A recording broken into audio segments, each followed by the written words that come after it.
Joining us in the studio now for our Your Health segment, Dr. Ngozi Akabudike, an assistant professor of orthopedics at the University of Maryland School of Medicine and upper extremity surgeon at the University of Maryland Medical System. Doctor, thank you for being with us. Thank you for having me. When you operate on upper extremities, we're talking about this part?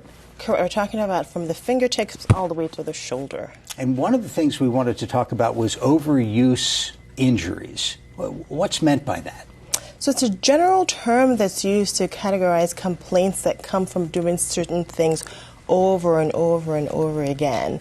And so that way you're placing a lot of burden on different parts of your body. People who sit at a computer and type all the time frequently complain of carpal tunnel syndrome. Knock on wood, either I don't type that much or I've never been predisposed to it. What happens there? So carpal tunnel syndrome is probably one of the most common ailments that we see in upper extremity disorders. And it's really a compression of one of the main nerves that go into the hands. And what happens is the nerve travels in a space at the level of your wrist called the carpal tunnel. So it's the space that's formed by the carpal bones, which are your proper wrist bones, and a ligament right here in your palm. And when certain maneuvers put pressure on the nerve and it irritates the nerve, and the predominant complaint is numbness and tingling in your fingertips, your thumb, your index finger, your middle finger, and your ring finger. So it's not a circulatory thing. Is it a lack of blood flow or it's a nerve impingement? It's a nerve impingement. And it's a nerve impingement at the level of the wrist and the hands.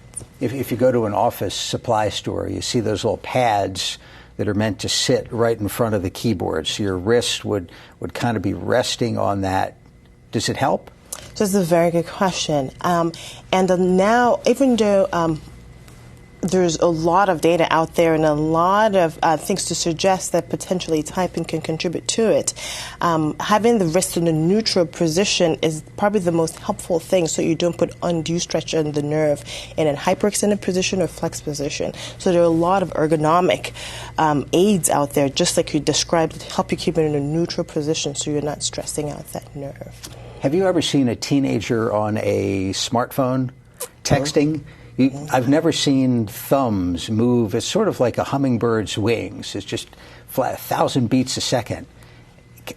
Does anything result from that in terms of overuse? This is another great question. A lot of times patients will overuse and use specific joints over and over again. And doing something like that where you're firing away back and forth with the small joints of the thumbs, specifically this joint and the MP joint, can cause strains of the ligament, but typically they're self-limited and don't result in chronic issues down the road. I was pretty sure the digits weren't designed for specifically that that function. Correct. But no harm. You haven't seen typically any. No harm. Usually a short period of rest and splinting and avoiding that inciting activity tends to quiet the symptoms down. Let me remind our viewers, if you have any questions about upper extremities, carpal tunnel, or other conditions sports related that we're going to get to, we'll have the number up on the screen. Please give us a call. You could also tweet a question. Our Twitter address is @MPTNews. I mentioned sports. It's summertime. A lot of people outdoors with golf clubs and tennis rackets and that sort of thing. What goes wrong? So some of the more common complaints we see with those types of racket sports and golfing activities are tendinitis or inflammation or irritation of the tendons at the elbow and sometimes at the wrist. The very common colloquial terms, the tennis elbow syndrome or the golfer's elbow. And tennis elbow is when the tendons on the outer aspect of the elbow are the ones that are irritated and inflamed, and golfer's elbow is on the inside of the elbow. Again, the same thing, sort of this repetitive activities that cause the irritation. And patients will really notice the symptoms when they're doing those activities.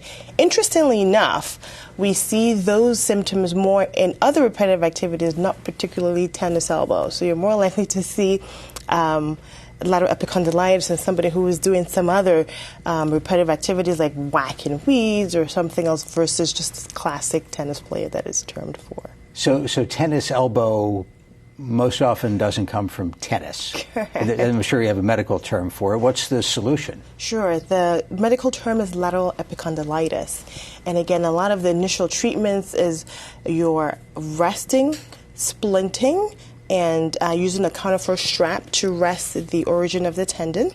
Anti-inflammatory medications, so your ibuprofen or Aleve, any kind of anti-inflammatory over the counter, and really rest in the area. Let's take some phone calls. This is Maureen in Baltimore City. Maureen, thanks for calling. Go ahead. Dr. Akabudike, you had just mentioned about carpal tunnel syndrome. If it is not corrected, can that traverse further up to cause more nerve damage in the elbow and the shoulder if not corrected? That's a great question. Thanks for calling in, Maureen.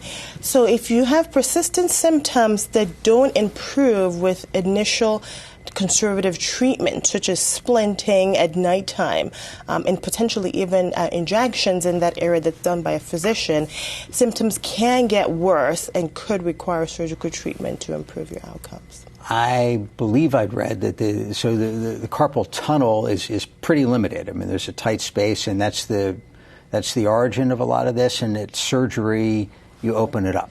Yes, sir. And talk about the procedure, how difficult for the surgeon, how difficult for the patient in terms of recovery. Sure. So carpal tunnel surgery is one of the most common procedures that we do in hand surgery, and it's probably one of the most successful procedures that we do in hand surgery, exceeding the 90% plus of good outcomes. And there are probably two categories to think of it. There's either the standard open carpal tunnel release, where you make an incision in the palm and release the ligament that's compressing the tunnel, or an endoscopic procedure, where you make a smaller incision and through different and using guides to dilate the space, release the ligament without actually making a full incision. Which do you prefer to do? Because I'm sure the endoscopic takes a lot longer. So interestingly enough, multiple different studies have been done, and they have very comparable results in terms of the outcomes. And so I tend to still lean towards the open carpal tunnel release. Right. Let's talk to Ram in Anne Arundel County. Thank you for calling. Go ahead. Ram or Ram in Anne Arundel County, you're on. Hello. Hello. Thanks for giving me some time. Certainly. What is your question? Yeah. I am asking a question. Is there any research or any treatment going on for the spondylitis or arthritis on the hands? Okay, thanks very much. Arthritis of the hand. Arthritis of the hand can be in the fingers or in the wrist. Again, for arthritis that is degenerative arthritis, typical wear and tear of the joints, there are different treatments, both conservative and surgical treatments. So conservative treatments include splinting, therapy, and steroid injections and oral medications. And there are surgical treatments that are in the categories of joint fusions or joint replacements, depending on the joint involved. I'm so glad you're here, because I was thinking back to this weekend, and we're in the middle of summer, and I had was clearing some shrubs and cutting back some shrubs. So I had the electric, I'm blanking on the name, but it's a hedge trimmer, and after operating it for some period of time, and this thing, vibrates and at a fast clip, I found that I was still vibrating after I turned it off. Is that a normal thing physiologically? Yes, that's a normal thing that you can feel. Thank you very much. Honestly, it was one of those things where I went and turned on the computer and said, "Is this normal?" and didn't find any websites with good answers. So we'll have to mark this. What happens? What causes that? So the soft tissues have a little bit of memory, and so there's a little bit of that vibratory sensation that's still going on in the tissues even after you're done with the activity. Good answer. Let's talk to, I'm still not going to do it again until next year. George in Baltimore City. George, thank you for the call. Go ahead. My name is George Bess. I have problems getting up because of my weight, and I have trouble with my elbows and shoulders. Can you help me on that? What's it feel like, sir? Pain and numbness, and particularly in the upper shoulder area on both sides.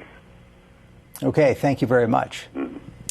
You What could it be, and could it be weight related?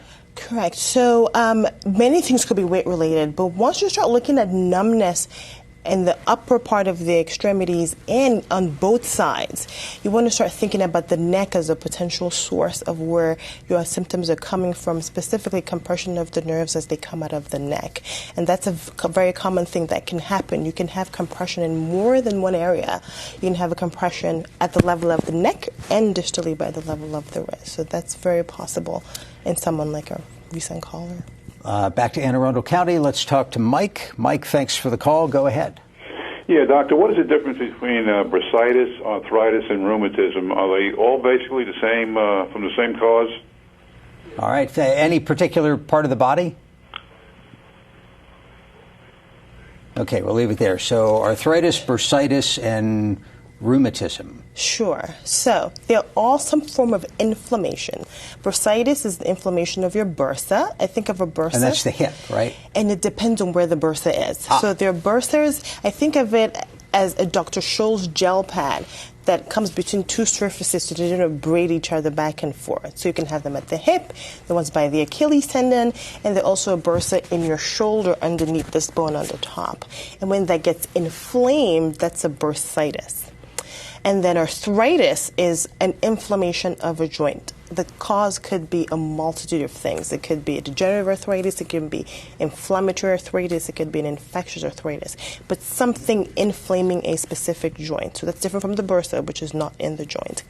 And it's unclear if the patient is referring to rheumatism, that's very different, and something that's caused by rheumatic fever, which is a joint inflammation associated with a prior infection with strep. Or if it's rheumatoid arthritis, then that's a different type of inflammatory arthritis. So it's osteoarthritis and exactly rheumatic. Rheumatoid arthritis is an inflammatory arthritis. It's a completely different category. You mentioned the anti-inflammatories a second ago, and ibuprofen, and I guess Aleve is maybe one of the other types. Talk about that for a second. Does that work better in some people than others? Sure. The anti-inflammatories are a very good first line of pain medication and relief for a lot of initial overuse injuries. Most of the dosing recommendations on the back of the bottle pills are actually adequate for most people. However, you should really pay attention to the people that can't take it. So if you have a heart problem, if you're diabetic, you really want to talk to your primary care doctor first before you start embarking on taking over-the-counters. Also, if you have abdominal issues or GI issues. And ibuprofen is Advil or Motrin. They're the same stuff, right? Exactly. Same category, correct. So Motrin, Aleve, Advil are all within that category of anti-inflammatories. Let's talk to Eleanor in Montgomery County. Eleanor, thank you for calling. Go ahead. Hi. I have, my index finger is misshapen, and it kind of looks like what my aunt had. She had very bad arthritis, but I don't have any pain. In the morning, I have some general stiffness in both hands, but there's just one digit that is affected, seemingly. Should I be concerned? Is this arthritis? What is it? So it's very common for arthritis of the hand to present itself in the very distal joint of the finger.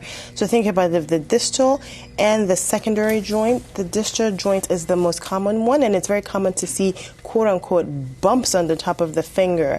And yes, that typically is regular degenerative arthritis. Typically, we recommend that you don't do anything if it's painless. And just like the patient said, pain is the key. If it's painless, leave it alone. General advice for somebody with one of these issues in terms of where to seek out advice. Calling the doctor on television is one choice. But do you start with the primary care doctor? At what point do you need to see an orthopedist? So yes, you should definitely start off with your primary care doctor, especially to make sure that you're a candidate for some of the over-the-counter anti-inflammatory medications. And if the simple routine rest, exercising, splinting, and if your primary care doctor is comfortable doing injections don't help the symptoms, then at that point they can refer to an orthopedist. Alexandria, Virginia. Let's talk to Debbie. Debbie, thanks for calling. Go ahead. Yes, hi. I have arthritis in my hands, and I also have had a lot of overuse, and I have worn splints. And it was recently recommended to me to take glucosamine credotin, and so I started taking that supplement. I wanted to know if you thought that was appropriate. Great question. Thanks so much. That's an excellent question. So there are a number of large studies that have been done looking at glucosamine chondroitin and seeing if there's really a significant difference in outcomes, and including pain and progression of arthritis. Unfortunately, those studies don't particularly involve the hands. It's done more for the bigger joints in the lower extremities, but it really hasn't been found to make a difference. So that's the answer to that overall question. But for the hands, there's no specific data regarding use of glucosamine chondroitin and hand arthritis prevention. Baltimore City, this is Sean. Sean, thank you for calling. Go ahead. For some reason, my fingers feel swollen, and my middle fingers are locking on me. I can't make a complete fist. And I'm wondering what's causing that, and is there something I should really be concerned about? Thanks very much. It's very common with stiffness in the finger and with locking of the finger to have something called trigger finger. And trigger finger is an inflammation of the tendon sheaths that travel into your fingers as they travel up and down, and they're little pulleys that hold them adjacent to the bone so they don't bowstring in and out of your hand. And when it gets inflamed, it gets caught in there. And patients have this trigger where they can bend it and they can extend it.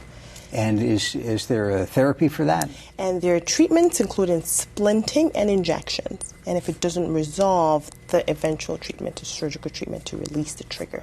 Dr. Ngozi Akabudike joins us from the University of Maryland School of Medicine, University of Maryland Medical Center. For those just joining us, we were focusing on carpal tunnel syndrome and problems of the upper extremities. And to recap on that for a second, there is a surgical solution to it, which you perform, but there's other steps to prevent and treat the problem. Absolutely. There are a number of mainstay treatments that we have in place. The first is splinting. So what does that mean? So keeping the wrist in a position that avoids any hyperextension or hyperflexion to prevent any tension on the nerve.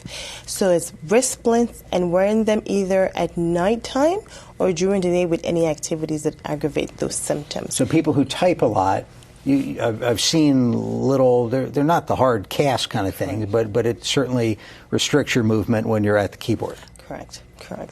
The other option are injections, corticosteroid injections, and the goal is to bring down the inflammation at the level of the carpal tunnel and hopefully improve the patient's symptoms. Is it the sort of thing where somebody comes in and you can provide one injection, maybe a splint or an ergonomic change to how they're working, and you never see them again, or does it tend to escalate? It's a good question. Yes, there are a number of people who actually do well with just initial conservative treatment and the symptoms go away. That's happy news. Let's take some phone calls. Alvin in Baltimore City. Alvin, thank you for calling. Go ahead. Yes, hi. How are you? Good, thanks. Doctor, how you doing? Good, thanks for asking.